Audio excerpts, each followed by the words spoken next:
Want to use the noise feature in your Apple Watch? By using this, you can monitor the sound levels around you to protect your hearing. In this video, I'll show you how to use the noise feature on your Apple Watch. Let's get started. Method 1. Using Apple Watch. Open up the Settings app on your Apple Watch. Scroll down a little bit. After that, tap Noise. Tap Noise Notifications.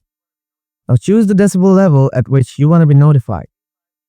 Of 80 dB, 85 dB, 90 dB, 95 dB, or 100 dB. The app provides information about the potential impact of prolonged exposure at each level.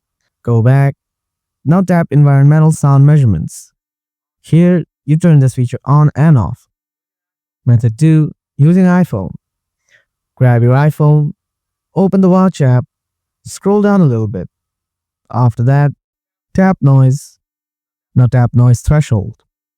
Choose the decibel level at which you want to be notified. After this, go back. Here you can turn on and off Environmental Sound Measurement. And that's it. This is how you can use the noise feature in your Apple Watch. Hope you find this video helpful. If you have anything to ask, let me know in the comments section below. Thanks for watching. Catch you in the next video. Till then, stay tuned. Goodbye.